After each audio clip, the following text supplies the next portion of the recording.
Tauhid memandang Allah. Allah bisa dipandang nggak sama ini? Bisa dipandang dengan mata nggak Allah? Dengan akal? Enggak juga. Dengan kolbu? Enggak juga. Maka tidak ada namanya kolbu memandang Allah, itu nggak ada. Kolbu dipandang oleh Allah. Innallaha yanzuru ila qulubikum. Allah memandang ke dalam kolbumu, bukan kolbu memandang Allah. Ya. Lewat mana Allah memandang kolbu? Nah, ini yang disebut nanti tauhidnya, tauhid musyahadah. Ini ilmunya rahasia, tapi saya sebut saja. Sebut pembukaannya aja. Ini tempatnya pada ruh. Tempatnya ada pada ruh.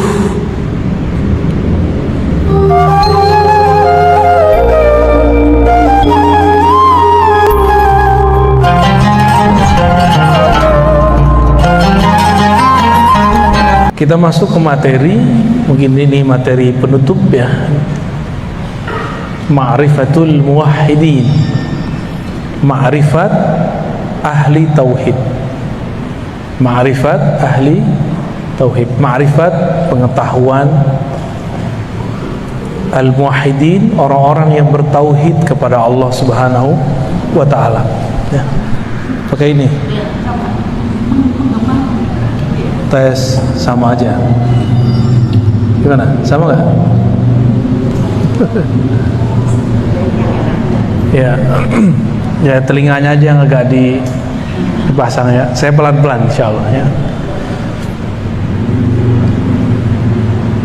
Ayat tauhid yang paling sering dibaca dan sudah dihafal bahkan oleh anak kecil itu surat Al-Ikhlas. Qul huwallahu ahad. Itu dalil pertama kita. Katakanlah dialah Allah ahad.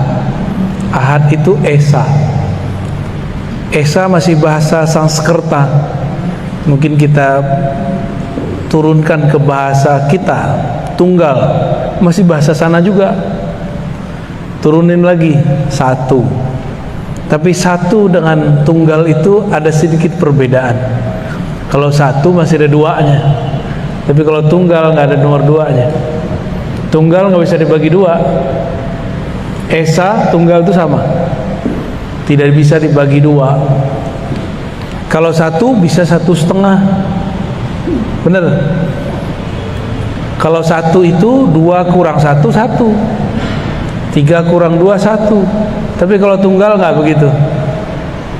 Itu beda secara bahasa ya. Selama ini kita sering mendengar kata tunggal, Esa, barangkali kita menyamakannya dengan kata satu. Makanya Allah membedakan namanya Ahad dengan Wahid. Ada Wahid gak bahasa Asmaul Husnanya? Ada gak? Wahid artinya yang maha pertama. Kalau Ahad yang maha tunggal, yang maha esa.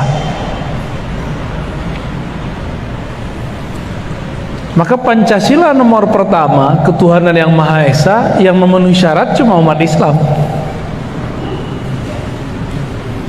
Ada yang agak mendekati Yahudi, tapi Yahudi kan bukan agama resmi.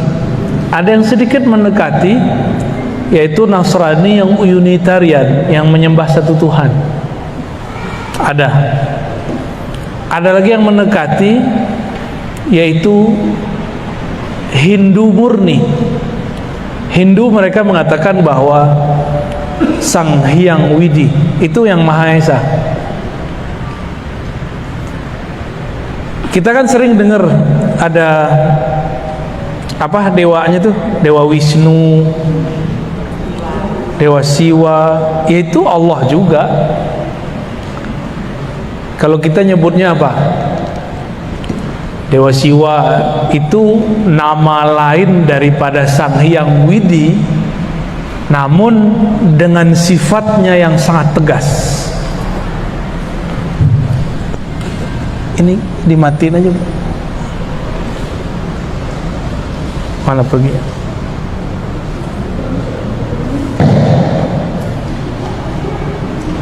Ya. Jadi saya ngobrol dengan teman-teman yang Hindu, Hindu Bali ya, saya nggak tahu kalau Hindu yang di apa namanya India sana saya nggak ngerti. Ya. Jadi Wisnu, Siwa itu adalah nama lain daripada Sang Hyang Widi itu. Rahman Rahim itu beda dengan Allah atau sama? Rahman Rahim sama, cuma nama aja yang beda. Namun kemudian barangkali di kalangan awam mereka, jadi ada pendeta-pendeta awamnya memvisualkan Wisnu, Siwa itu sosok yang berbeda dengan Sang Hyang Widi, ya. Baik. Di dalam Al-Quran ada banyak macam bertauhid.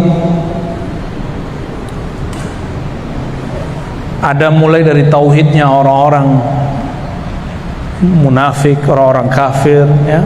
Ini tauhid level paling bawah. Sebenarnya nggak disebut tauhid, ya. Kita sebut saja tauhidul munafikin, tauhidnya orang munafik. Tauhid orang munafik ini lain di mulut, lain di hati. Inilah yang disebut dalam surah Al-Baqarah, yukhadi'una Allah walladzina amanu. Mereka hendak menipu Allah dan orang-orang yang beriman. Lidahnya bilang la ilaha illallah, kalbunya tidak. Ini tauhid apa namanya? Tauhid munafiqin. Yang kedua, ada tauhid muqallidin, tauhid orang yang taklid. Apa arti taklid? Ikut tanpa tahu dalilnya, itu namanya taklid. Apa kata kiai deh gitu, apa kata ustadz. Tauhid muqallidin ini, kalau dia dapat guru yang benar-benar, kalau dia dapat guru yang nggak benar, ya salam.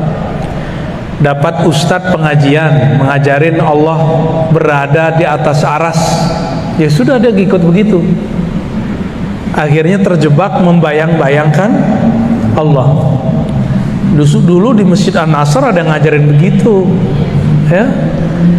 Malah ibu-ibu ditanya di mana Allah, katanya dalam mengaji. Dibacain hadis sama dia, fis sama, di langit. Padahal ini hadis bertentangan dengan hadis yang lebih sahih, Sahih Bukhari. Itu hadis riwayat Imam Muslim. Riwayat siapa? Imam Muslim ini kualitas hadisnya di bawah Imam Bukhari. Jika ada riwayat yang sahih menyalahi yang lebih sahih, maka disebut dengan syadz, hadisnya ganjil. Dalam Sahih Bukhari bab mengenai Isra Mi'raj, Nabi ketika naik ke langit, langit pertama, kedua, ketiga, keempat, kelima, ketujuh, tidak bertemu Allah. Bertemunya siapa?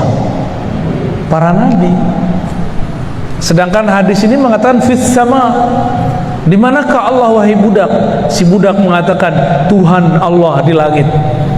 Berarti keliru dia. Riwayatnya keliru. Kenapa? Waktu Nabi di langit pertama ketemunya Nabi Adam, kedua terus sampai ke langit ketujuh ketemu Nabi Ibrahim alaihissalam. Ini Sahih Bukhari, yang ini Sahih Muslim. Lebih tinggi mana?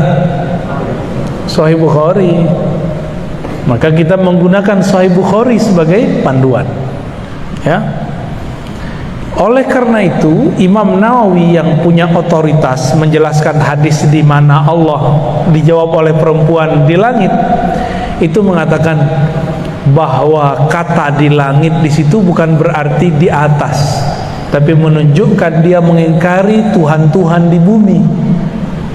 Berhala maksudnya. Yang diakui cuma Allah Subhanahu wa ta'ala. Baik. Ini tauhid apa yang tadi? Yang kedua, tauhid muqallidin. Tauhidnya orang-orang yang taklid. Apa arti taklid? Ikut tanpa mengetahui dalil atau hujjah.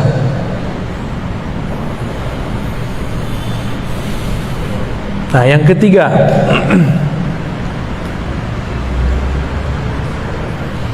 yang ketiga ini dalil uqala atau ulul absar, dalil orang-orang berakal, dalil orang-orang berakal. Tauhidnya orang berakal. Tauhidnya orang berakal, dalil itu bukan ayat sekian nomor sekian bagi dia, tapi masuk dalam pikiran dia maka diterima. Ini orang-orang yang berakal, ini momen tinggi nih. Kebanyakan orang beriman di sini atau di nomor dua tadi.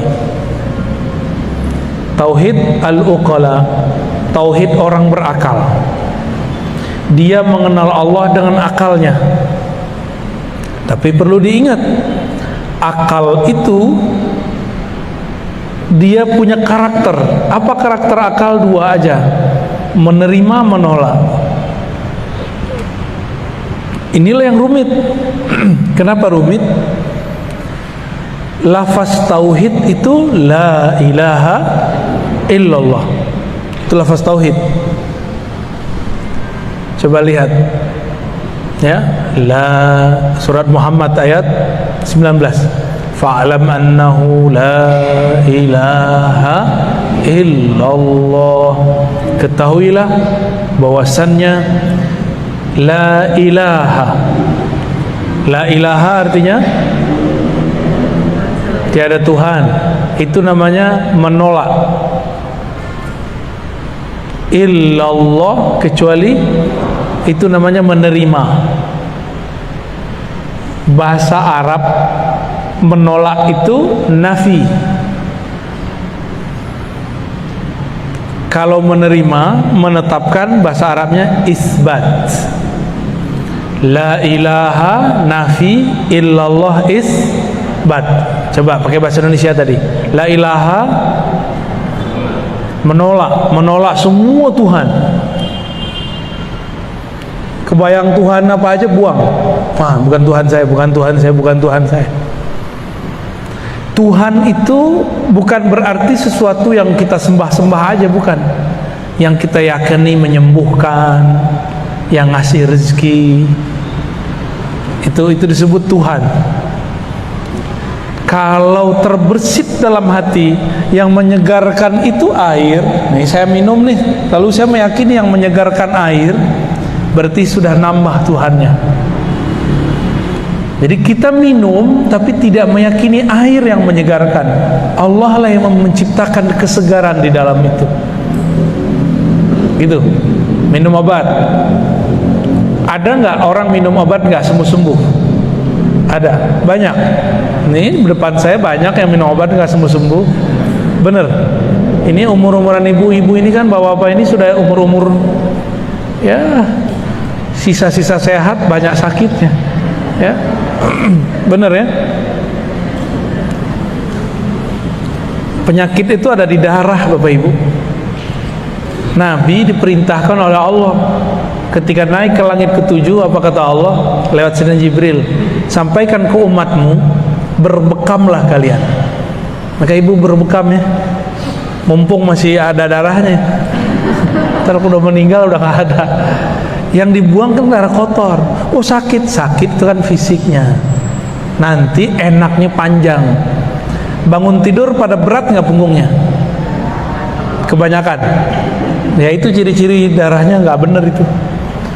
Sama dokter kan main kasih obat aja, obat pencair darah. Ini berbahaya ibu kalau keseringan. Kurangi dulu obat itu, baru berbekam. Nabi ngobatin tanpa obat, dibuang darahnya. Itu nggak bisa diapa-apain tuh darah. Caranya dikeluarin, udah itu aja, nggak bisa lagi. Ada dua perbedaan dalam Tibbun Nabawi itu. Ada pengobatan membuang darah kotor, ada mengeluarkan darah seger. Darah seger namanya fasdu. Apa namanya? Cuma sampai sekarang saya pun belum berani. Mirip-mirip kayak donor darah, tapi ini dibuang aja, cet, keluar muncrat. Ya, kalau ada yang suka donor aja boleh. Ya. Tapi kalau saya sampai sekarang belum berani Bu yang fast tuh. Yang masih saya kerjakan apa? Bekam. Imam Ahmad bin Hambal setiap kali kepalanya pusing dia bekam. Bagian belakang ya. Kalau di sini pusing, ini nggak bisa. Bagian sini pusing kayaknya dompetnya kurang tuh. Tapi kalau bagian belakang, kiri, kanan ya, kiri kanan, punggung, Allah itu menetapkannya, kesehatannya dibuang darahnya. Harus rutin, jangan sesekali. Nah, tapi biasanya kita dikasih obat. Banyak orang minum obat tidak sembuh-sembuh. Kenapa? Karena kesembuhan itu dari Allah Subhanahu wa ta'ala. Sekali terbersit dalam pikiran saya bahwa obat ini yang menyembuhkan, maka batal tauhidnya. Sekali terbersit bahwa nasilah yang mengenyangkan, batal tauhidnya. Ini tauhid uqala ya, tauhid ahli akal. Kita boleh nggak bilang nasi mengenyangkan secara fisik, tapi secara hakikat hanya Allah yang mengenyangkan. Secara zahir kita boleh bilang air menyegarkan, tapi secara akidah, hakikat, keyakinan hanya Allah lah yang menyegarkan. Kalau enggak, udah bertambah Tuhannya. Nah ini berbahaya ya. Bapak ibu mungkin sebagian, kalau yang ibu ini rezekinya lewat suami. Kalau bapak-bapak ini mungkin bekerja sendiri. Itu cuma asbab aja. Banyak kok orang kerja nggak dapat duit juga ada. Berarti rezeki bukan lewat itu. Ada orang yang dia udah capek-capek kerja di A, dapat rezekinya di B. Benar nggak? Itu banyak sekali.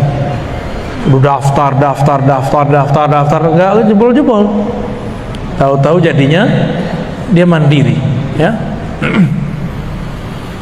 Ini tauhid uqala, tauhid orang berakal. Dia pakai akal dia. Nah, maka orang ini kalau baca la ilaha Allah, akalnya yang main. La ilaha illallah, tiada yang menyembuhkan kecuali Allah, tiada yang berbuat kecuali Allah. Itu yang dia lihat. Tiada yang menyegarkan kecuali Allah. Tapi di sini belum jadi rasa, masih teori. Ini boleh kita sebut dengan tauhid orang yang masih berteori, ya. Yang nomor 3 ini. Yang nomor 4, nah ini sudah mulai masuk kepada kolbu. Saya menyebutnya tauhid muraqabah. Tauhid apa namanya? Muraqabah itu merasa dipandang oleh Allah yang Maha Esa, merasa diawasi, merasa diperhatikan gitu. Ini gimana caranya mencapai itu? Yang merasakan dipandang, diawasi itu bukan akal, tapi kolbu. Maka untuk mencapai rasa itu, mencapai tauhid ini, harus mengaktifkan zikir kolbunya. Dulu sebagian besar ibu-ibu sudah saya ajarin zikir ya, diamalin nggak tuh? Iya, katanya mau belajar zikir, kita ajarin zikir nggak diamalin, ya. Besok saya nggak ajarin lagi bu. Mahal itu bu zikirnya, saya dapatnya kemana-mana itu, bertahun-tahun saya ngamalin itu. Zikir kolbu. Udah dikasih tekniknya, udah dikasih ini cara ngamalinnya, udah kita kasih fasilitas, nggak mau ngamalin juga, ya sudah, nggak akan pernah naik sampai kepada makom yang ke-4. Nah nanti tanya sama Bunda Tina ya, ini kayak gimana zikir yang mana sih? Itu pasti nanya tuh, pada bengong. Dulu mewek-mewek dari zikir. Juga ada tuh di masjid Syuhada belakang, yang ke arah mana tuh? Ya, ceger ya, ceger ya bener. Itu saya ajarin juga tuh, nggak tahu masih inget tuh mereka tuh. Pada nangis mewek, tapi ya nggak tahu lah. Zikir itu yang bagus bukan banyak belajarnya, tapi banyak ngamalinnya. Jadi kolbu itu Bahasa Arabnya sesuatu yang berubah-ubah, sesuatu yang elastis. Kalau kolbu sudah kaku, udah nggak ada rasa, udah nggak bisa diajak nangis, udah nggak bisa tersentuh, berarti kolbunya, apa kata orang, tubuhnya udah baal gimana? Kalau bahasa Arabnya qaswatul qalb summa qasat qulubuhum, lalu hati mereka menjadi kesat, menjadi kasar, menjadi kaku. Tapi tenang Bapak Ibu, Allah itu maha menghidupkan, ya, Allah maha menghidupkan. Yang dihidupkan Allah tidak hanya tumbuhan, yang dihidupkan Allah juga kolbu yang mati. Yang penting ada usaha untuk mau belajar zikir kolbu, ya.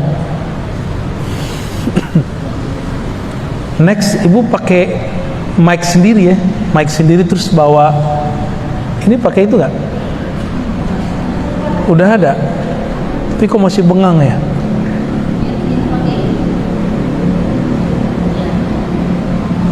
Coba bisa nggak tuh? Ya. Tes. Gimana? Keras. Ekonya dikurangin. Kita bukan lagi mau gedangdut.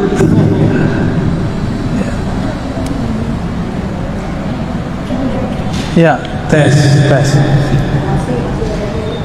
Ekonya. Akhin. Wah, nggak bisa. Tes.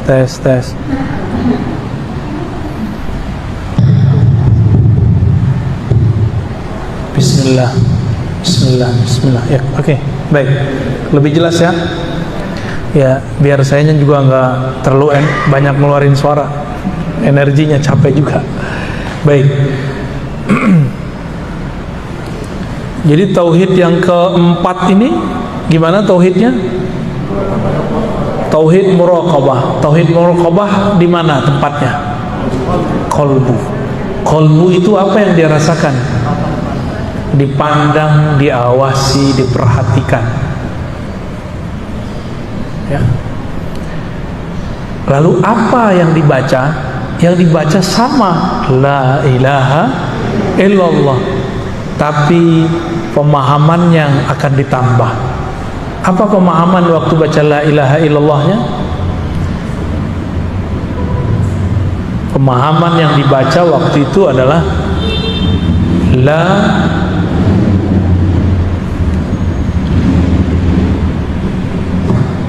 tidak ada yang memperhatikan, yang mengawasi kecuali Allah.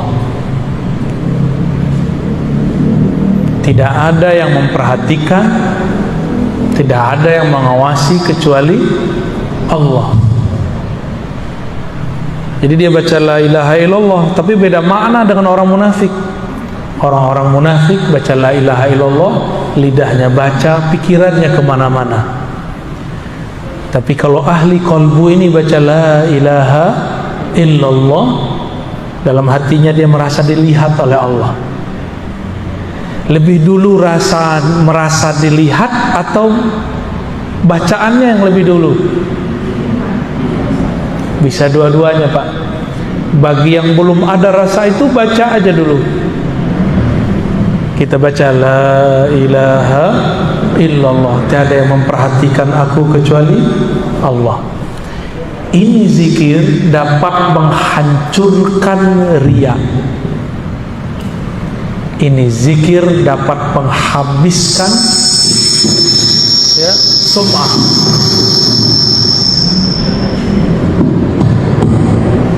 Ada angin puting beliung. Jadi kalau orang-orang yang punya penyakit di kolbunya, penyakit riya. Apa itu penyakit riya? Ya. Riya itu artinya merasa dipandang beramal. merasa dilihat beramal,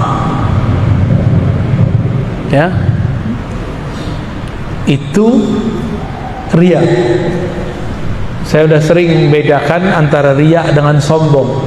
Sombong itu merasa diri kita sesuatu, itu sombong. Kalau riya merasa amal kita sesuatu. Yang bangun masjid ini nih, itu diintai terus sama setan. Setan ingin menggoda dia, menyinggung dia, membuat dia sakit hati, sampai dia kemudian ngomong, kalau enggak karena saya masjid ini enggak jadi, gitu. Itu yang lagi diintai-intai sama setan. Kalau ibu-ibu pengajian, itu setan ngomong gini, kalau bukan saya yang urus, ini majelis enggak jalan. Nah, kalau terbersit itu, maka ini berbahaya.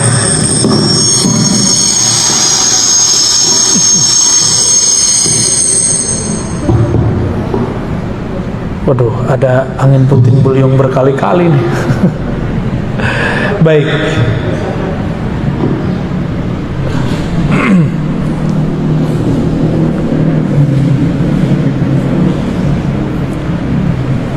Untuk sampai ke sini, maka coba lihat surat Ali Imran ayat 2.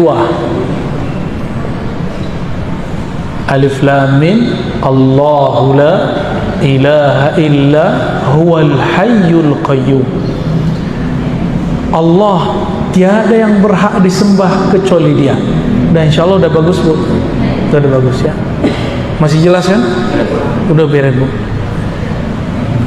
Coba perhatikan surat Ali Imran ayat 2. Allahu la ilaha illa hu. Ya, habis itu huwal hayyul qayyum, ya. Allah dulu, baru la ilaha illa hu. Sebelum baca la ilaha illallah, di kolbunya sudah membaca nama Allah. Dan saya sudah ajarkan ke sebagian besar ibu-ibu. Tahun berapa, Bu? Sebelum pandemi ya, 2019, pas sebelum pandemi, disebut nama Allah dalam kolbu, baru kita lisannya baca la ilaha illallah. Dan saya sudah sering mengatakan juga bahwa ada yang unik di dalam Al-Quran. Di dalam Al-Quran lebih banyak lafaz la ilaha illahu daripada la ilaha illallah. Benar? Lebih banyak lafaz la ilaha illahu itu sampai 20 lebih. La ilaha illallah nggak banyak. Maka hu itu bagian dari nama Allah. Huwa bagian dari nama Allah. Apa arti huwa? Huwa itu artinya hanya Dia, tiada selainnya. Hanya Dia, tiada selainnya. Kalau masih terbayang bersama Allah ada sesuatu, baik itu pahala, terbayang surga, berarti belum nyampe. Tauhid orang nomor 2, tadi nomor 2 tauhid muqallidin. Tauhid muqallidin ini ciri-cirinya suka cari pahala. Dia bertauhid biar dapat pahala, biar masuk surga. Itu yang nomor 2. Kalau yang nomor 3 bukan, dia cari kedamaian, cari yang masuk akal. Ini nomor 3. Kalau nomor 4 tadi, di kolbunya yang ada adalah mencari bukan lagi kedamaian akal, tapi ketenangan kolbu. Terus nomor 1 kemana dia? Kalau nomor 1 cari aman. Tahu cari aman? Biar kelihatan aman sama orang, maka dia baca la ilaha illallah. Itu orang munafik. Sedangkan nomor 4 tadi, dia mencari kedamaian di dalam kolbunya. Maka sebelum zikir la ilaha illallah, sebutlah nama Allah di kolbu. Cari ahli zikir, belajar kepada mereka bagaimana cara nyebut nama Allah di dalam kolbu. Bagi yang belum belajar talqin zikir ya, sebut nama Allah di kolbu, baru baca la ilaha illallah. Jadi kenapa kebanyakan orang kalau zikir tidak ada rasa di kolbunya? Karena kolbunya kosong. Kolbunya belum dibacakan Allah. Makanya dalam ayat ini dimulai dari Allahu la ilaha illahu. Baca dulu Allah di kolbumu, isbat. Kalau nomor 3 tadi, orang berakal, nafi, isbat. Ditiadakan Tuhan, lalu diterima hanya satu Tuhan, yaitu Allah. Kalau yang nomor 3 lain, isbat dulu baru nafi, baru isbat gitu. Tetapkan dulu nama Allah dalam kalbu, keyakinan kepada Allah dalam jiwa, baru katakan tiada Tuhan. Tiada Tuhan ini nafi, menolak. Illallah, kecuali Allah, menerima, isbat lagi. Jadi kita kalau ulang, isbat, nafi, isbat. Kalau yang nomor 3 tadi apa? Nafi, isbat. Pakai bahasa Indonesia. Nomor 3 tadi menolak, lalu menerima atau menetapkan. Kalau nomor 4 menerima, lalu tolak semua Tuhan, lalu kuatkan lagi, terima, hanya ada satu Tuhan, Allah Subhanahu wa ta'ala. Ustaz, Buya, Kiai, Syekh, kata orang, masa nyebut Tuhan? Kan gak boleh nyebut Tuhan. Saya mau tanya, mana dalil yang melarang menyebut kata Tuhan? Ada gak? Jangan ikut-ikutan. Kita sudah ngaji tauhid dari kemarin-kemarin, bahwa kata Tuhan itu terjemahan dari 2 lafaz, Rabb dan Ilah. Namun karena bahasa kita ini punya kelemahan, Rabbun, Rabbul Alamin, itu berarti Tuhan yang bersifat mencipta, sedangkan Ilah berarti Tuhan yang bersifat disembah. Tuhan juga. Jadi boleh nggak diterjemah? Ya mesti diterjemahkan. Bapak Ibu bukan orang Arab. Mukanya mungkin sebagian ada yang Arab, tapi Arab maklum.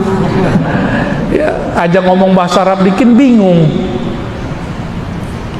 Gak usah sok-sokan Arabisasi. Terjemah aja. Kalau Arab, Arab aja. Kalau bahasa Arab, ayo ya kita jabanin. Tapi kan pusing nanti kalau menjelasin pakai bahasa Arab. Udah dijelasin pakai bahasa Indonesia aja pusing. Bener gak? Ini maksudnya apa sih? Nafi, isbat. Isbat, nafi, isbat. Itu kan pusing kan? Ya. Itu baru beberapa istilah kita pakai. Ya. Jadi bolehkah menyebut kata Tuhan? Boleh. Oh, Tuhan itu pimpinan para dewa. Mana kamusnya ngomong begitu? Ngomong pakai kamus. Jangan-jangan dia asal-asal sebut ya. Kalau bahasa Indonesia kamusnya KBBI, bukan Ustadz kamusnya. Itu namanya cocok logi. Kamus cocok logi. Nggak begitu cara kita beragama, berbahasa. Bahasa, ikutin bahasanya ya. Orang Nasrani, orang Yahudi nyebut Allah, kalau dia orang Arab Allah juga. Nyebut ilah sama ilah juga. Rob ya Rob juga. Kan itu bahasa Arab. Kalau orang kita ya dipermudah lah. Jangan diterjemah gini, tiada ilah selain Allah. Kalau anak alay diganti, ya elah. Kan jadi repot nanti. Jadi terjemah aja ya. Jadi bagaimana caranya? Ketika membaca la ilaha illallah, di kolbu sudah membaca nama Allah. Maka ayat ini dalil sebenarnya. surat Ali Imran ayat 2. Sebenarnya ada yang lebih jelas dan kita sudah hafal semua, ayat kursi. Ayat kursi depannya apa? Allahu la ilaha illahu. Dia Allah, dialah Allah, tiada yang berhak disembah, Tuhan yang berhak disembah kecuali Dia. Nah, kalau ibu-ibu masih ingat tuh, bapak-bapak mungkin nggak semua pernah ikut zikir dengan saya. Di kolbunya baca nama Allah, lalu baca la ilaha illallah dengan teknik yang pernah kita ajarkan. Itu kolbunya langsung bergetar, cash kontan, ya. Tapi udah lupa ya, selamat lupa ya. Ini di kolbu. Saya ulangi, metodenya gimana? Isbat, nafi, isbat. Terjemahannya apa? Tetapkan nama Allah di kolbu, lalu tolak semua Tuhan, lalu ulangi menetapkan nama Allah. Allahu la ilaha illahu, ya. Gitu. Ada metode yang mirip dalam 3 ayat terakhir surah Al-Hasyr. Al-Hasyr ayat 22. Depannya huwa. Huwallahu allazi la ilaha illahu. Ini digabung, huwa sama Allah. Huwallahu allazi la ilaha illahu. Berarti huwa dan Allahnya digabung. Itu sebabnya ulama-ulama, guru-guru kami dulu itu ada yang mentalkinkan dipecah itu kalimat. Huwallah sendiri, la ilaha illahu sendiri, hu sendiri, Allah sendiri. Maka saya dulu waktu kecil saya belajar zikir hu Allah, itu ada zikirnya, ya. Hu Allah, ya. Dipecah lagi, hu sendiri, Allah sendiri, hu dia. Dipecah lagi, Allah. Kami dulu belajar itu satu-satu. Satu huwanya sendiri, Allahnya sendiri. Nanti ada lagi zikir ahad sendiri lagi, ahad. Kul huwallahu ahad. Ada lagi zikir as-samad, ya samad, ya samad, ya samad. Ada semua teknik itu. Cuma sayang, teknik-teknik ini sekarang dibid'ahkan oleh orang yang nggak mengerti. Padahal dulu sahabat-sahabat Nabi mereka ngambil teknik itu dari Rasulullah Sallallahu Alaihi Wasallam. Sayyidina Bilal waktu disiksa oleh tuannya, maka dia zikir ahad. Karena itu zikir harian dia. Kalau kita ingatnya kekasih ya, mana manggilnya gimana? Mas gitu ya. Mas. Ya meninggal baca nama emasnya ya. Kalau yang laki-laki nyebut nama perempuannya, sebut nama Allah. Itu yang paling ini. Huwa itu ada filosofinya. Huwa itu adalah nama membebaskan pikiran dari selain Allah. Itu rahasia dari kata hu. Huwa Allah. Hu itu membebaskan pikiran dari selain Allah.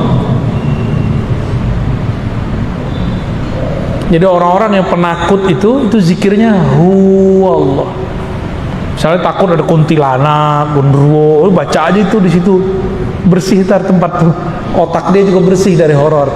Di mana-mana ada makhluk selain kita. Enggak hewan, enggak malaikat, enggak jin, ada. Satu jengkal di kita Bapak Ibu, ini ada malaikat. Sudah ada dimensi lain, jin.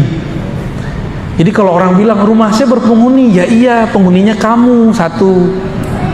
Yang kedua, ada malaikatnya kalau di situ ada sholat zikir, ada silaturahim. Yang ketiga, ada jinnya. Kalau itu rumahnya muslim, maka jinnya muslim. Jin muslim tinggalnya di genteng Bu, atau di atap itu ditinggalnya. Kalau kita habis makan, tulang-tulang kita taruh itu dimakan sama dia. Ya, kelihatan sama jin itu ada dagingnya. Jadi tidak benar kata teman saya, ruqyahnya tidak syar'i, ngakunya syar'i. Apa kata dia? Kalau jin itu makan asap. Asap apa? Asap menyan. Ya salam, itu mau fitnah jin itu. Itu jin kalau denger udah keselnya banget tuh. Lah masa kita ini makan asap ya? Nggak ada jin makan asap ya.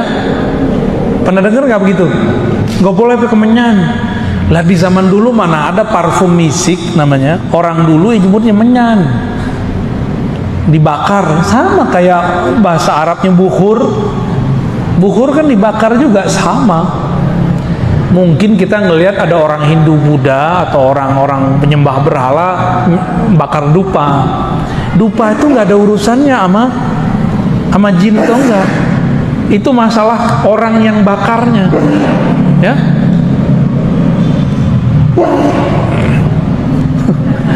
Udah bersin-bersin nih. Kurang tidur, Bu. Baik.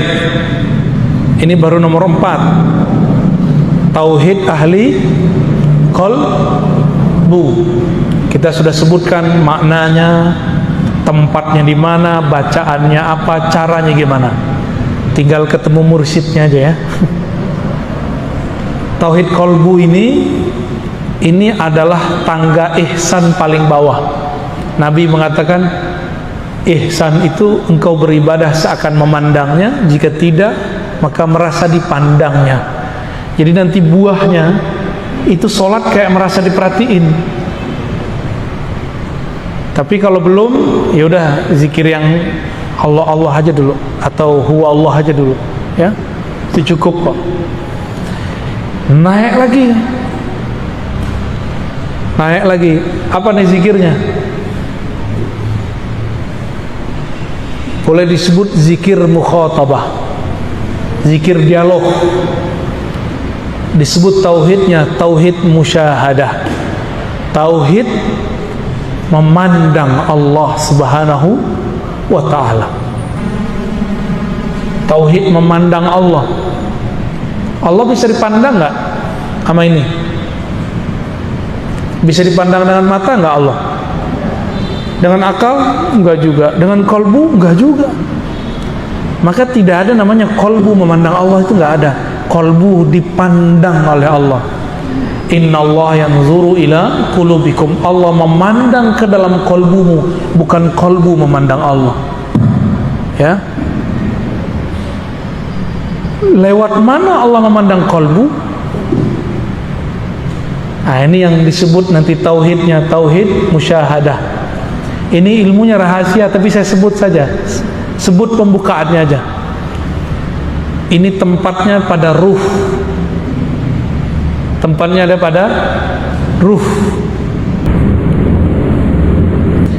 Masih ingat ada ayat surat Zariyat, wa fi anfusikum afala tubsirun. Di dalam dirimu apakah engkau tidak memandang? Tauhid kolbu tadi yang nomor 4, dia merasa dipandang. Lewat mana dia dipandang? Lewat ruh. Ruh itulah yang memandang dia. Maka dia merasa diperhatikan. Ruh ini siapa yang memandangnya? Itulah Allah yang meniupkan ruh. Kita ini di dalam diri ini ada unsur selain tubuh ini. Saya sudah buat kajian ini berjilid-jilid, ya, dan berulang-ulang. Surat Shad ayat 72, surat Al-Hijr ayat 27, surat Sajadah ayat 7 sampai 9. Intinya sama. Allah mengatakan, aku ciptakan tubuh jasad manusia dari tanah. Setelah tubuh jasadnya sempurna, maka aku tiupkan rohku. Maka Allah membedakan antara mencipta dengan meniupkan. Tubuh kita ini dicipta, tapi ruh kita ditiup. Bagaimana cara Allah meniup? Allah yang maha tahu. Ruh yang ditiupkan itulah yang dapat izin memandangnya. Karena ruh itu adalah tiupan dari Dia juga. Hanya Dialah yang bisa memandangnya. Maka Allah pinjamkan kepada ruh itu kembali cara memandang Allah. Jika ruh kita memandang Allah, disebut dengan tauhid rububiyah. Ini beda dengan rububiyah kelompok sebelah ya. Beda Bapak Ibu. Tauhid apa namanya? Jika ruh kita memandang kepada Allah, disebut tauhid apa? Rububiyah. Apa artinya?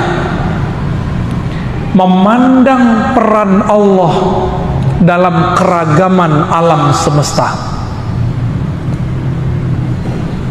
Apa tauhid rububiyah? Memandang peran, tambahin, memandang peran keesaan Allah dalam keragaman alam semesta. Ngerti nggak maksud itu? Allah itu esa. Ibu lihat ada pohon, ada kita, ada langit, ada bumi.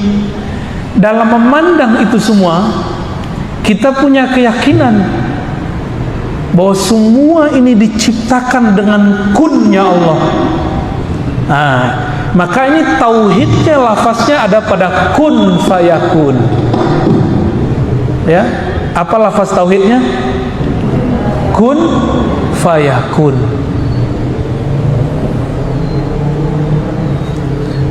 Kalau diurai jadi la ilaha illallah, la ilaha illallah, apa maknanya? La qudrata wa la iradata illallah. Itu cara ngurainya. Tiada kudrat, tiada iradat, tiada kuasa, tiada kehendak, kecuali semuanya adalah kehendak dan kuasa Allah Subhanahu wa ta'ala. Ini nama tauhidnya apa? Tauhid rububiyah. Jadi bagi kita, tauhid rububiyah ini bukan sesuatu yang berbeda dengan uluhiyah, dipisah-pisah terus bertentangan, enggak. Rububiyah ini satu paket dengan uluhiyah. Ini cuma beda makom. Oleh kelompok sebelah beda. Bagi mereka tauhid rububiyah itu tauhidnya orang musyrik, tauhid selain kelompok mereka. Bahkan disamakan tauhid musyrik, tauhid filosof, tauhid ahli kalam, tauhid kelompok yang berbeda dengan dia. Kelompok Asy'ariyah disebut cuma sampai rububiyah, Sufi cuma sampai disebut dengan rububiyah. Ini gak adil. Jadi kelompok sebelah nyebut rububiyah itu gak adil. Dan aneh, kok disebut tauhid orang musyrik? Loh, ada emang tauhid orang musyrik? Musyrik artinya apa musyrik? Menyekutukan Allah. Tauhid mengisahkan Allah. Nyambung nggak? Tauhid musyrik nyambung nggak? Nggak nyambung, ya. Jadi tauhid rububiyah versi kita berbeda definisi dengan tauhid rububiyah versi kelompok yang menganggap kita ini sesat. Kita sih nggak anggap mereka sesat, cuma anggap kita berbeda. Udah, ya. Kita beda bro, gitu ya. Anda sesatkan kami, urusan Anda. Tapi kami tidak ada urusan dengan itu. Urusan kami tauhid rububiyah, mengesahkan Allah dalam perannya mengatur alam semesta. Tubuh kita ini banyak unsur enggak? Ada unsur air, ada unsur api, ada unsur tanah, ada unsur udara. Oleh orang Cina ditambahin unsur logam. Ya, tapi bagi kita logam itu bagian dari tanah. 4 unsur. Jadi di tubuh ini kalau diurai 4 anasir namanya. Ya, 4 anasir. 4 unsur ini siapa yang kemudian mengatur alurnya dalam tubuh? Inilah yang disebut masing-masing 4 ini ada alamnya. Disatukan oleh Allah menjadi padu. Rabbul Alamin, Alhamdulillahi Rabbil Alamin. Segala puji bagi Allah yang Rabbi, yang memadukan, yang menyatukan alam semesta dalam keesaannya dengan keesaannya. Ya, jadi Allah tetap sendiri meskipun yang diurus banyak.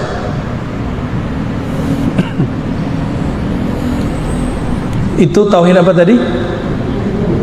Tauhid rububiyah.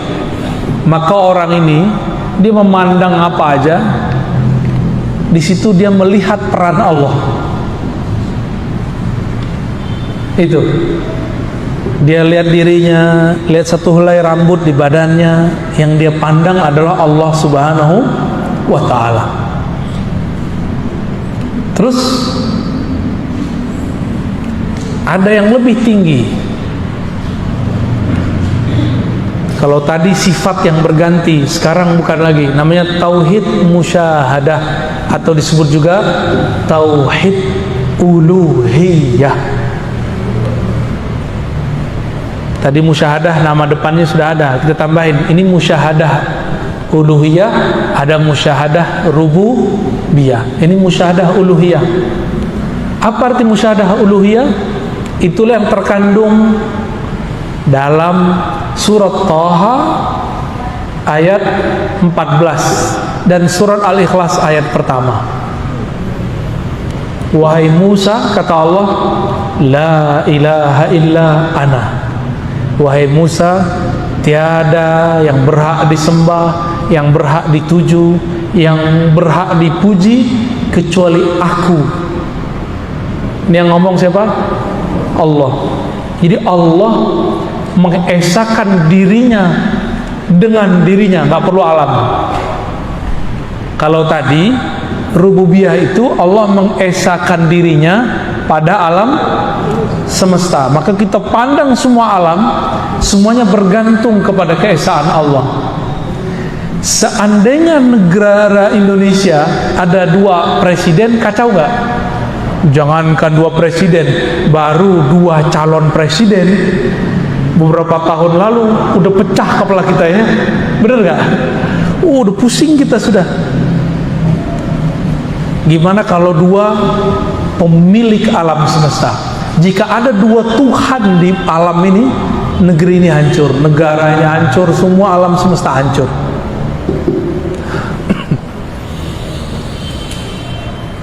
Tauhid musyahadah uluhiyah ini, Allah memandang keesaannya di dalam dirinya, di dalam zatnya. Dan ini rahasia di dalam rahasia, saya tidak boleh menjelaskan kecuali sampai di situ saja, ya. Inilah yang disebut dengan ihsan, level tertinggi. Engkau memandang, engkau sholat seakan memandang Allah Subhanahu wa ta'ala. Jadi itu bukan dengan kolbu, itu dengan ruh. Nah, ini beberapa guru, kiai, mursyid itu keliru. Dia sebut memandang Allah dengan kolbu. Itu salah fatal. Kolbu itu masih ada ruangnya, masih ada tempatnya, masih ada arahnya. Allah tidaklah berarah, dialah yang menciptakan arah. Tidak beruang, karena Allah lah yang menciptakan semua ruang. Ruh itulah. Apa istilahnya tadi? Tauhid ulu. Apa artinya? Allah mengesakan dirinya di dalam dirinya, nggak ada alam. Ini yang disebut ahadiyah. Kul huwallahu ahad. Allah itu ahad. Jadi ahad artinya belum ada alam, belum ada aras, belum ada langit, belum ada kursi, belum ada budak perempuan yang nanya di mana Allah, belum ada. Ya, Allah dulu sendiri, sekarang masih sendiri nggak? Masih sendiri. Kalau Allah bilang Allah bersama alam, musyrik. Allah tidak pernah bersekutu keberadaannya, berserikat keberadaannya dengan alam. Maka ayat yang menyebutkan wa huwa ma'akum ainama kuntum, dia bersamamu dimanapun kamu berada, bukan berarti bersama berdua. Saya mau tanya, masih kelihatan nggak bulan cahayanya kalau matahari terbit? Masih kelihatan nggak? Kita ini kegelapan, Allah itu cahaya. Masih ada nggak kegelapan kalau cahaya terbit? Allahu nurus samawati wal ard. Allah lah cahaya langit dan bumi. Kita ini langit bumi yang gelap, Allah cahayanya. Masih ada nggak kegelapannya? Udah nggak ada lagi. Ya, Maka tidak bisa digandengkan antara gelap dan cahaya. Kita ini gelap, Allah terbit dengan nurnya, hilanglah kita. Apa maksudnya? Jika Allah memperkenalkan dirinya kepada hamba, maka habislah hamba. Itulah makna kalam ulama. Siapa yang kenal diri, man arafa nafsahu arafa rabbahu. Siapa yang kenal diri, kenal Allah. Siapa yang kenal Allah, hilanglah dirinya. Man arafa nafsahu fana, man arafa rabbahu fana nafsahu, ya. Siapa yang kenal Allah, maka dirinya binasa, dirinya tiada.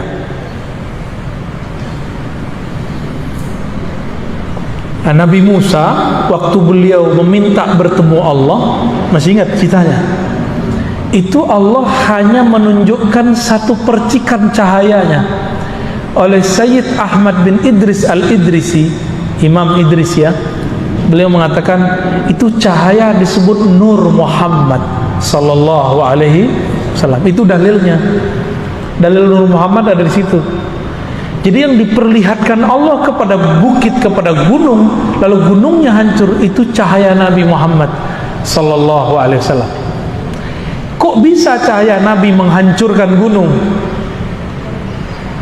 Masih ingat nggak ada ayat tadi surah Al-Hasyr ayat 22, sekarang ayat 21. Lau anzalna hadzal qur'ana ala jabalin la ra'aitahu khashi'an mutasaddi'a.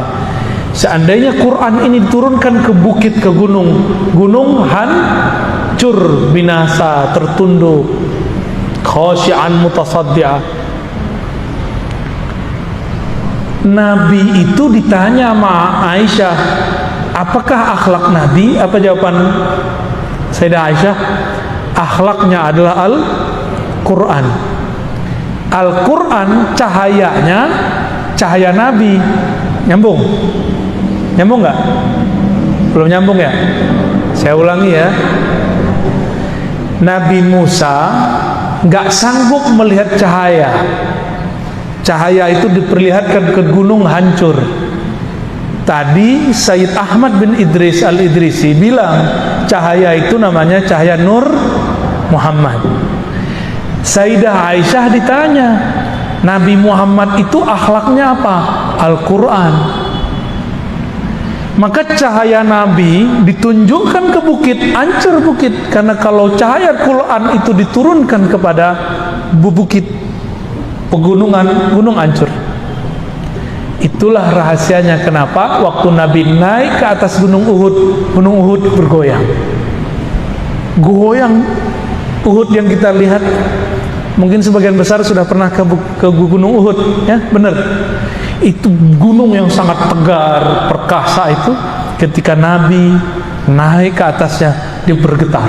Karena Nabi itu adalah hakikatnya Al-Quran. Hakikatul Al-Quran, akhlaknya Quran, nur korbunya nur Quran. Yang dulu nurnya beliau jika diperlihatkan ke bukit hancur, berarti gunung Uhud ini gunung terkuat di alam semesta, di bumi. Maka ulama kita menyimpulkan beberapa kalam Nabi tentang bukit Uhud, gunung Uhud, bahwa gunung Uhud ini ketika nanti kiamat terjadi, gunung Uhud masih Allah pertahankan. Karena satu-satunya gunung yang bisa bertahan ketika ada Nur Muhammad ada, itu cuma gunung Uhud. Jangankan Nur Muhammad, tubuh Nabi Muhammad ada di atasnya, gunungnya tidak hancur. Maka apa pelajaran di sini? Pelajarannya adalah jika ingin kita mati, tubuh kita nggak hancur, maka leburkanlah cinta kita, baik kolbunya ataupun pikirannya ataupun jasadnya kepada Nabi Muhammad sallallahu alaihi wasallam. Kalau sudah lebur cinta fisiknya kepada fisik Nabi Muhammad, udah lebur akalnya dalam akal Nabi Muhammad, kolbunya dalam kolbu Nabi Muhammad, maka nanti jasad kita Allah tahan, nggak akan hancur. Inilah rahasia kenapa jasad tidak hancur di dalam kubur. Jadi nggak mesti orang hafiz Quran, ya, orang yang di kolbunya ada nur Nabi hamad, itu Allah tahan itu bumi, nggak akan merusak ya. Innallaha harrama 'alal ardi an ta'kula ajsadal anbiya. Allah mengharamkan bumi untuk merusak tubuh para nabi. Kita tambahkan dan pewaris para nabi. Ya, yang di dalam dirinya ada nur itu. Oke, barangkali itu tauhid, ma'rifat al-muwahhidin, ma'rifatnya ahli tauhid yang bisa kita pakai. Minimal sampai di level 2. Tapi saya tidak menyarankan minimal sampai level 3. Ahlul akal minimal, ya. Baru kemudian Allah akan bimbing ke level ke-4 sampai level ke-5. Barangkali itu yang dapat kita sampaikan. Mau tanya jawab? Oke, baik, silakan.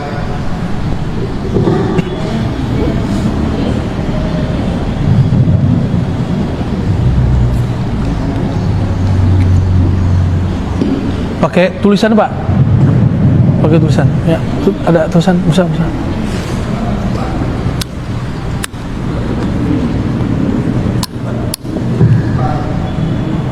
Ya, pakai tulis saja, Pak.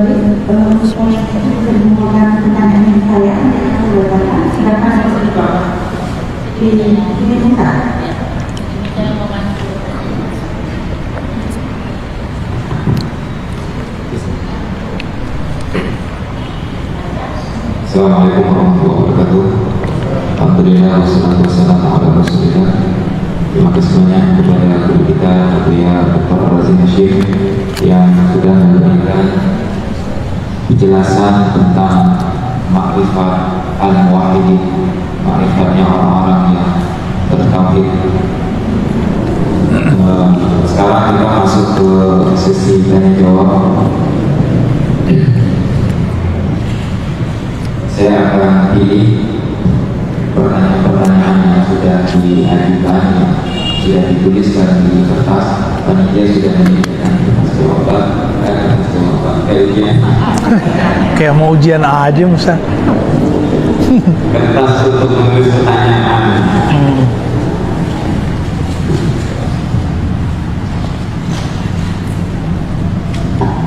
Ya. Pertama mungkin ini yang sederhana dulu, yang meskipun sederhana ini kayaknya diberi banyak orang. Bagaimana caranya memulihkan kembali kolbu yang sudah kotor? Memulihkan kolbu. Mungkin maksudnya dengan memulihkan kolbu yang kotor itu tahapan untuk meningkatkan kolbunya. Baik. Cara memulihkan kolbu itu mudah, ya. Jika dia kotor, cukup diistighfarkan. Tapi sebutkan apa masalahnya. Ya Allah, ampuni kami, ampuni kolbuku, karena habis melihat yang gak benar, habis emosi, habis marah-marah. Sebutin. Baru kemudian selesai kita sebutkan semua kesalahan kita tutup. Ataupun dari yang tidak kami sadari, gitu ya. Dari kesalahan yang kami ketahui ataupun yang tidak kami ketahui, yang kami sadari ataupun yang tidak kami sadari, gitu. Lalu yang kedua, ini masuk ke hadis Nabi. Nabi mengatakan jaddidu imanakum biqauli jaddidu imanakum, perbaharui imanmu, hadis Imam Ahmad. Lalu sahabat bertanya, bagaimana caranya wahai Rasulullah?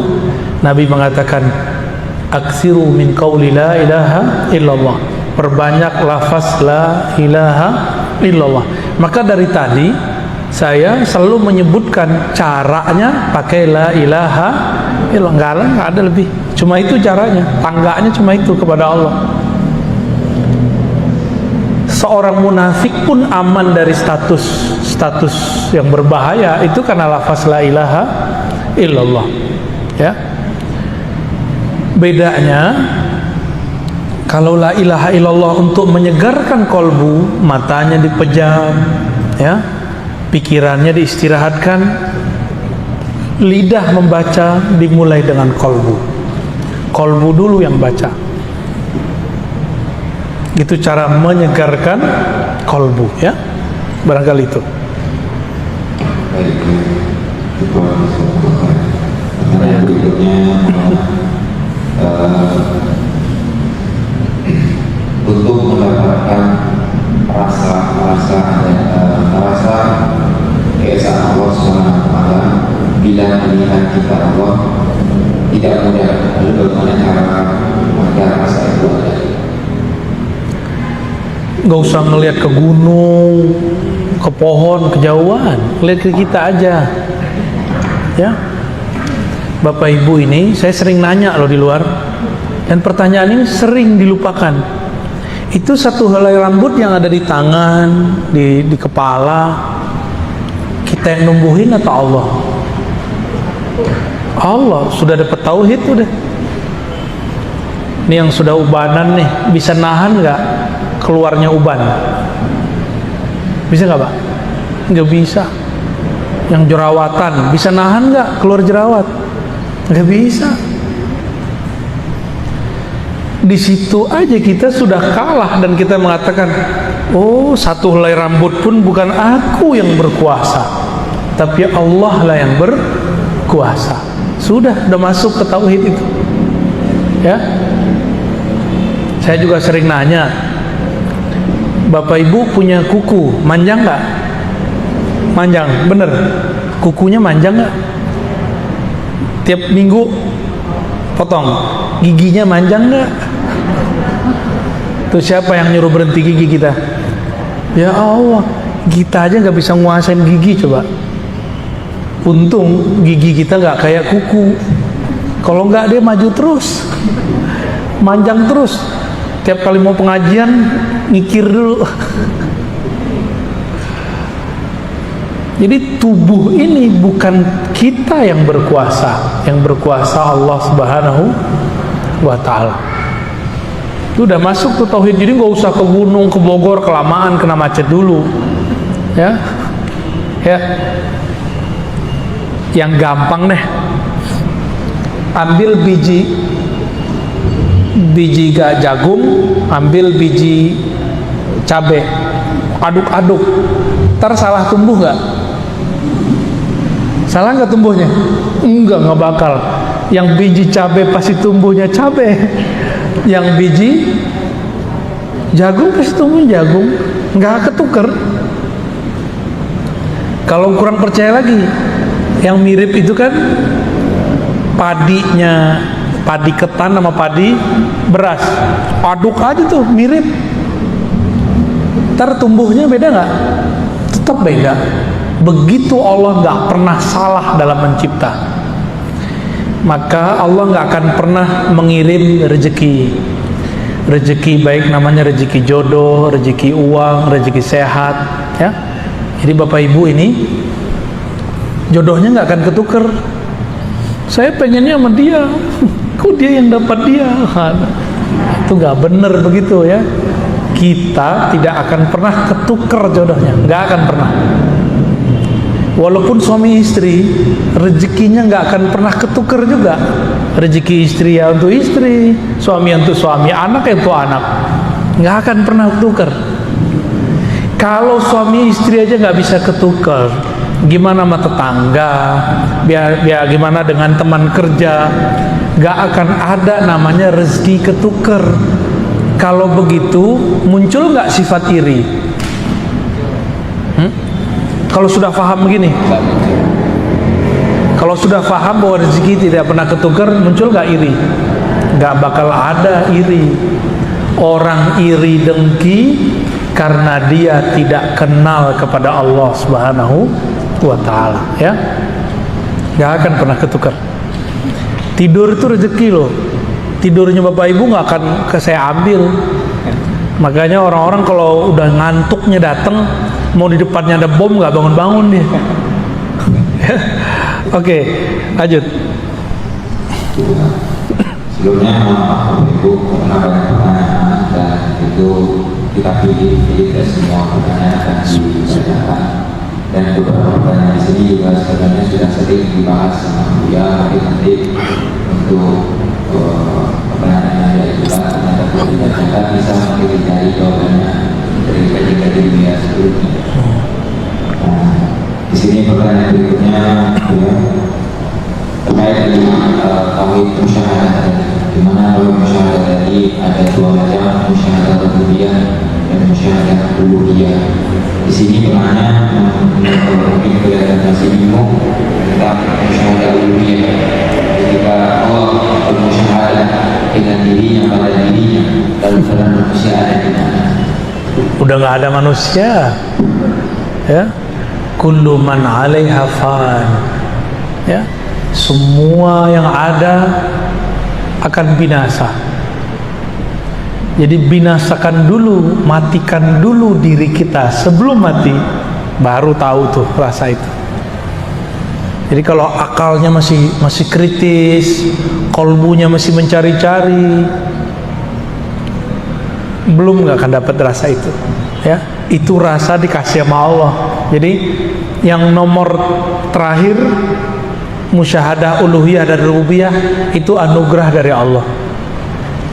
Tapi anugerahnya kalau ketemu Nabi Muhammad atau ketemu wali al-ghaus namanya.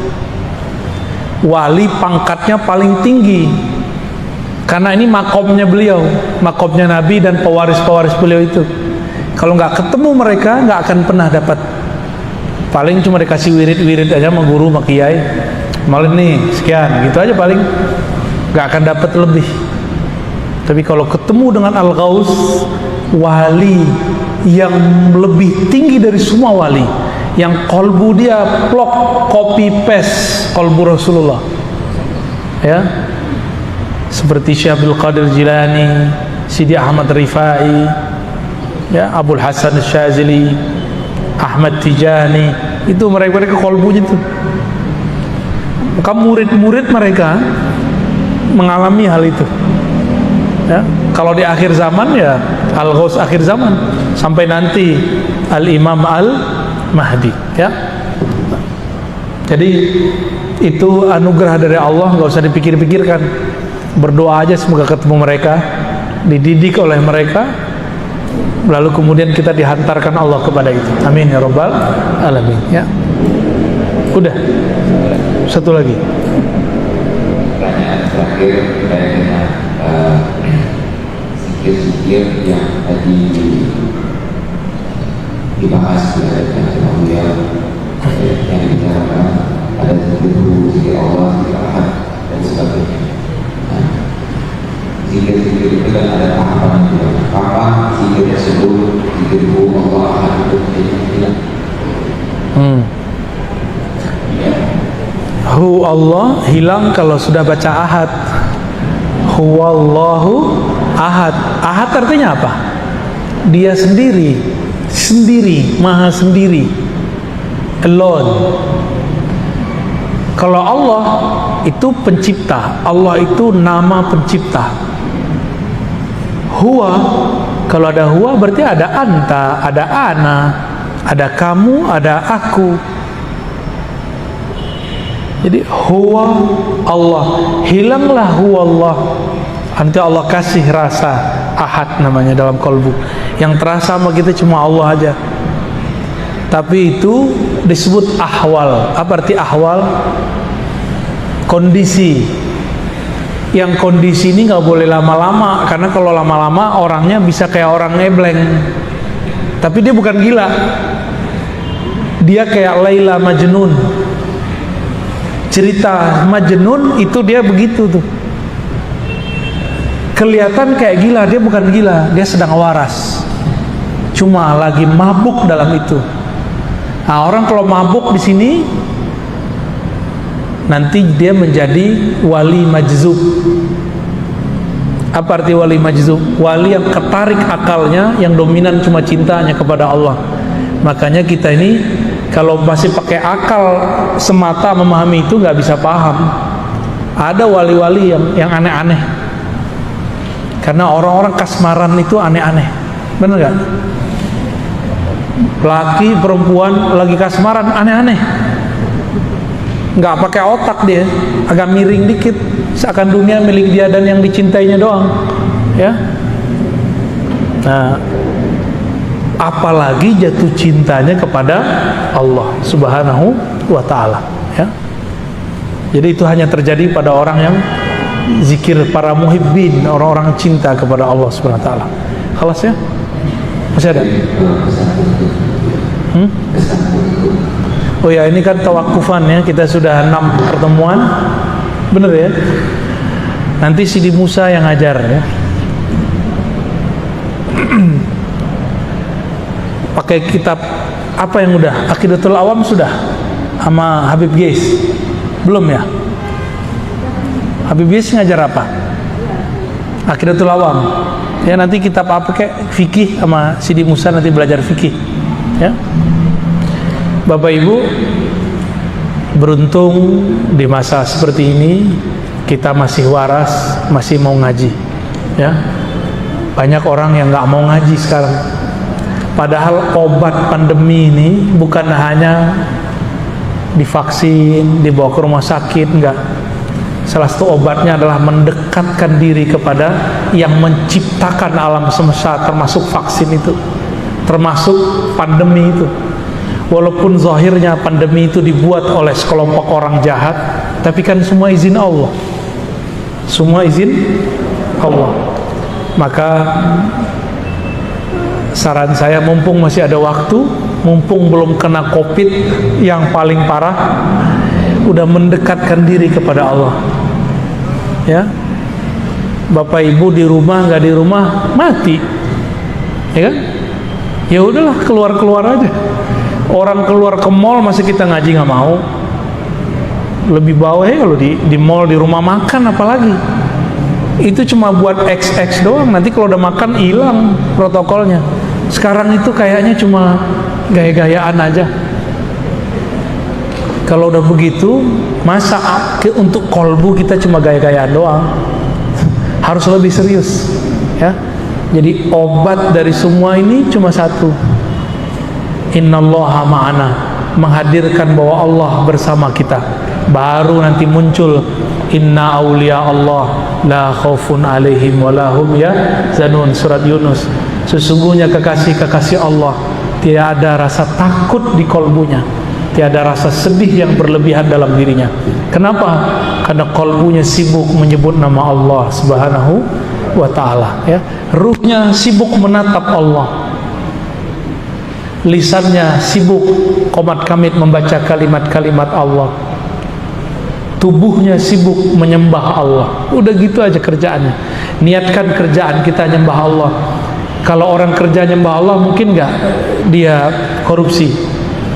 Jadi di cara sujudnya pekerja, bekerjalah jujur. Itu cara sujud pekerja. Pedagang, ya, jangan korupsi waktu, korupsi uang. Itulah cara sujud orang yang bekerja. Cara sujudnya pemimpin berbuat adil. Jadi kalau ada pemimpin adil, itu oleh orang yang mata batinnya tajam, kelihatan tuh sujud. Kelihatannya sujud. Kalau guru seperti saya, dosen, itu tulus. Berat tulus itu, Bu. Berat, serius. Amplopnya tipis dikit tuh mulai berkata-kata tuh. Serius. Ini yang kemudian kita digampar-gampar terus sama guru kita dari dulu. Ditata terus supaya nggak berubah kolbunya, mau itu tipis ataupun tebal. Kan dari Allahnya sudah ada. Kan Allah yang ngasih rezeki. Ini para guru nih, kalau paham bab ini, dia nggak akan terlalu galau. Bahkan kalau dia ngajar suatu tempat nggak dikasih honor, dia biasa aja. Pasti di tempat lain dilebihin. Begitu aja terus, ya. Cuma kadang-kadang guru ngaji aja kadang-kadang keyakinan dia kepada rezeki Allah masih dipertanyakan. Dan saya tidak sedikit bertemu guru ngaji, Tuhannya bukan Allah lagi, tapi orang kaya yang biayain dia. Itu sering kejadian. Jadi kolbunya itu sudah nggak bergantung kepada Allah. Nah, untuk Bapak Ibu yang diberikan kemapanan, bergantunglah kepada Allah yang maha mapan. Ke guru bukan bergantung, ke guru itu bersanad. Apa arti sanad? Kita menyandarkan ilmu, kepada guru, guru kepada gurunya, nyambunglah kepada Rasulullah Sallallahu Alaihi Wasallam. Dengan demikian maka kita akan selalu terhubung, terkoneksi dengan Allah. Disitulah tiada lagi rasa galau, rasa gelisah, insya Allah. Untuk itu semua mari kita doakan siapapun yang hadir, para pengurus, para pengajar, orang yang membangun masjid ini, semuanya semoga Allah berkahi, Allah ridhoi. Al-hazinnya wa likulli salihah. Al-Fatihah. Alhamdulillah.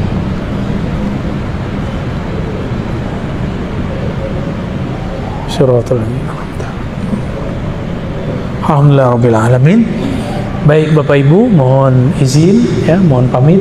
Assalamualaikum warahmatullahi wabarakatuh.